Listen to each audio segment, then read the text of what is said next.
Hello everyone, welcome back to channel Guru Inggris Seru.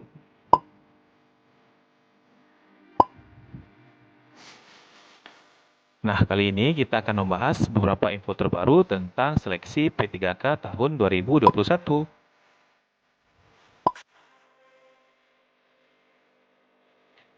So, tonton sampai habis, jangan lupa subscribe, like, and share.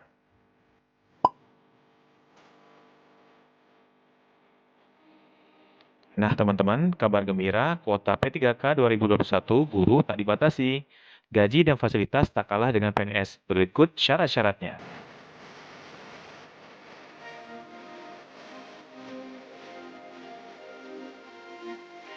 Menteri Pendidikan dan Kebudayaan Nadiem Makarim menegaskan kuota seleksi P3K Guru 2021 tidak terbatas. Pembukaan seleksi ini terbuka bagi guru honorer di sekolah negeri dan swasta yang terdaftar dalam data pokok pendidikan atau Dapodik, termasuk guru eks tenaga honorer kategori 2 yang belum pernah lulus seleksi menjadi pegawai negeri sipil. Lulusan pendidikan profesi guru yang saat ini sedang tidak mengajar juga mendapatkan kesempatan untuk mengikuti tes seleksi guru P3K 2021. Semua guru honorer dan lulusan pendidikan profesi guru bisa mendaftar dan mengikuti seleksi. Semua yang lulus seleksi akan menjadi guru P3K hingga batas 1 juta guru. Begitu kata Nadiem Makarim.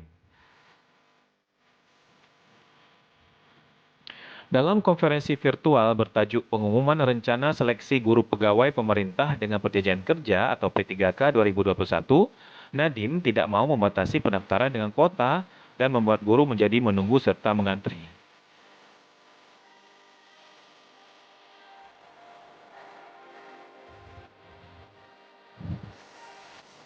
Namun, pemerintah tetap menerapkan pembatasan jumlah guru P3K yaitu 1 juta pendidik. Kami sudah membuka formasi sebesar dengan 1 juta guru yang akan menjadi P3K yang akan lulus seleksi. Jadi kalau yang lulus seleksi cuma sebagian dari pendaftar, itulah yang di tahun 2021 akan menjadi guru P3K, tegasnya.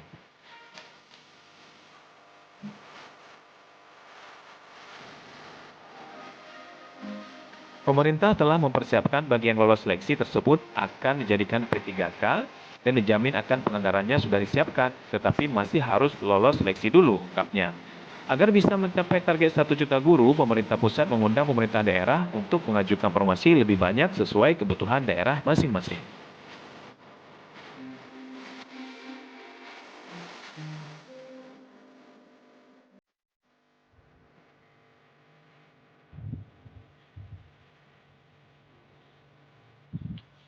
Pasalnya, saat ini pemerintah pusat baru mendapat sekitar 200.000 pelamar, padahal kebutuhan Indonesia masih jauh lebih besar dari itu. Maka dari itu, Nadiem memohon Pemda untuk mengajukan formasi sebanyak-banyaknya.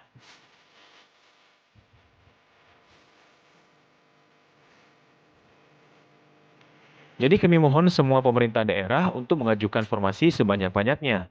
Mungkin sesuai dengan kebutuhannya, kayak karena lolos P3K ini, anggarannya akan dijamin oleh pemerintah pusat. Begitu kata Nadiem. Pemerintah membuka seleksi P3K ini karena melihat estimasi dari data Dapodik Kemendikbud bahwa adanya kebutuhan guru di sekolah negeri hingga mencapai 1 juta orang.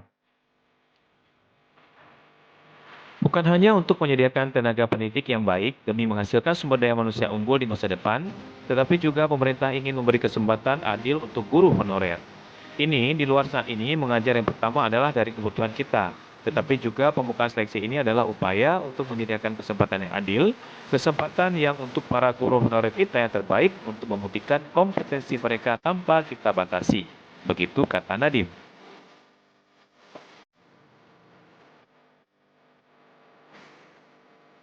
Gagal dalam seleksi CPNS? Jangan khawatir, karena pemerintah masih membuka kesempatan buat kamu yang ingin mengabdi pada negara dengan perjanjian kerja atau P3K. Presiden Joko Widodo telah menaikkan peraturan pemerintah nomor 49 tahun 2018 tentang manajemen pegawai pemerintah dengan perjanjian kerja atau P3K pada awal Desember 2018 lalu.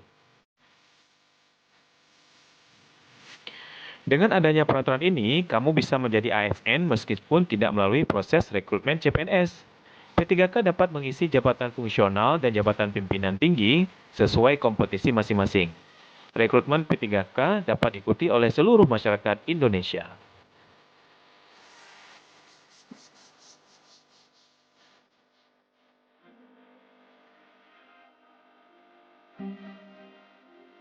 Hal ini disampaikan oleh Menteri Pendayagunaan Aparatur Negara dan Informasi Birokrasi atau PAN-RB Syafruddin. Batas usia minimal peserta P3K adalah 20 tahun, sedangkan usia maksimalnya adalah 1 tahun sebelum batas usia pensiun untuk jabatan tertentu.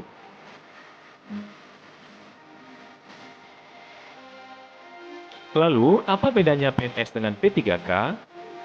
Berikut adalah beberapa perbedaan PNS dengan P3K, mulai dari gaji, fasilitas, masa kerja, hingga status yang akan didapatkan. Yang pertama, status PNS tetap status P3K kontrak. Merujuk pasal 7, PNS bagaimana dimaksud dalam pasal 6 huruf A merupakan pegawai ASN yang diangkat sebagai pegawai tetap oleh pejabat pembina kepegawaian dan memiliki nomor induk pegawai secara nasional.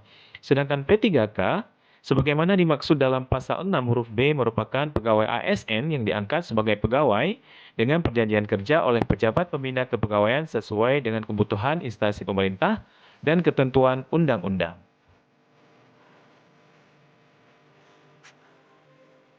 Yang kedua, PNS dapat fasilitas, sedangkan P3K tidak. Pada bab 6 Undang-Undang Nomor 5 Tahun 2014 menyebutkan perbedaan hak dan kewajiban PNS dengan P3K. Pasal 21, PNS berhak memperoleh A. Gaji, tunjangan, dan fasilitas, B. Cuti, C. Jaminan pensiun dan jaminan hari tua, D. Perlindungan, E. Pengembangan kompetensi.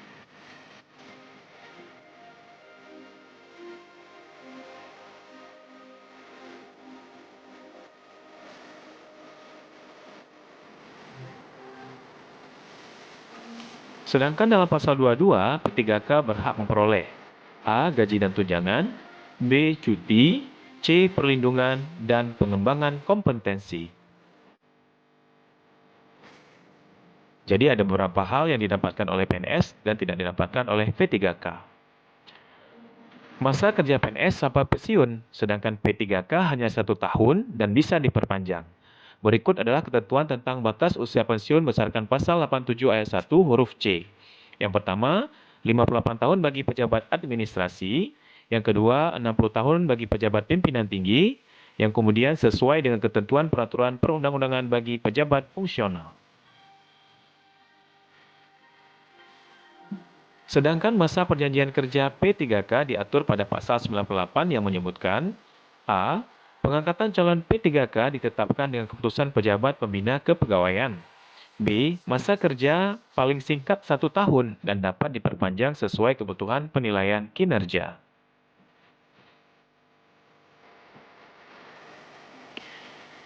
Gaji dan tunjangan P3K sesuai ketentuan bagi PNS.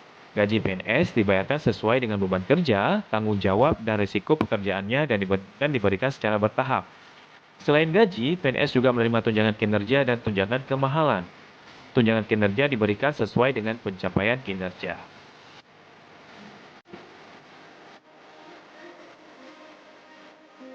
Sementara tunjangan kemahalan dibayarkan sesuai dengan tingkat kemahalan berdasarkan indeks harga yang berlaku di daerah masing-masing.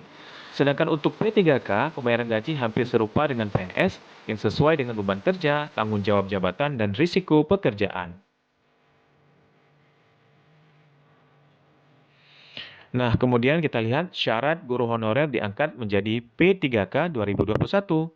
Agar dapat lolos seleksi sebagai P3K 2021, pelamar perlu memenuhi syarat-syarat yang sudah ditetapkan. Ya, seperti berikut ini. Nah, mengacu pada syarat P3K tahun 2019, berikut adalah informasi syarat pendaftaran P3K yang merupakan tenaga honorer K2, kemudian bermaksimal umur 59 tahun, pendidikan minimal S1 atau D4, menandatangani surat pernyataan kesediaan untuk ditempatkan di sekolah negeri, kabupaten, kota, atau provinsi sesuai wilayah tempat mengajar serta berdasarkan kebutuhan guru saat ini. Ini merupakan beberapa syarat dari guru honorer yang diangkat menjadi P3K tahun 2021. Kemudian syarat berikutnya, aktif mengajar hingga pendaftaran P3K dibuka dan dibuktikan dengan surat tugas dari kepala sekolah. Kemudian pada surat tersebut dicantumkan NUPTK atau NIK, kemudian nama, tempat dan tanggal lahir, nama sekolah, mata pelajaran yang diampu, serta berasal dari kabupaten, kota, atau provinsi tertentu.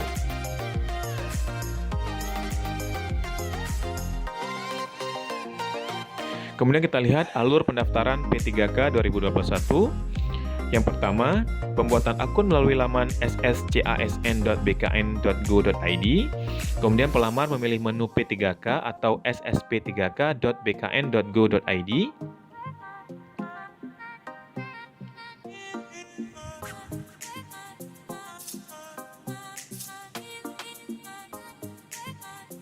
Selanjutnya, melakukan registrasi dan mengisi data yang diperlukan seperti nomor peserta ujian K2, tanggal lahir, nomor induk kependudukan, nomor KK atau NIK kepala keluarga, kemudian alamat email aktif, kata sandi atau password dan pertanyaan keamanan, serta pas foto formal dan ukuran minimal 120 KB, maksimal 200 KB dengan berformat JPG atau JPEG. Kemudian yang keempat, mencetak kartu informasi akun setelah semua data terisi, kemudian melakukan login di laman SSP3K dengan NIK dan kata sandi, kemudian melengkapi data yang diperlukan seperti foto diri sambil memegang KTP, kemudian memilih jabatan dan melengkapi riwayat pendidikan, lalu melengkapi biodata, kemudian mengunggah dokumen yang diperlakukan sesuai yang disyaratkan, kemudian memeriksa data yang sudah diisi pada form resume, yang terakhir adalah mencetak kartu pendaftaran. Kemudian setelah itu semua, menunggu tim verifikator untuk memeriksa berkas dokumen yang sudah diupload. Kemudian pelamar yang lolos seleksi administrasi akan memperoleh kartu ujian. Selanjutnya, pada panitia seleksi P3K di setiap sesi akan mengumumkan kelulusan pelamar.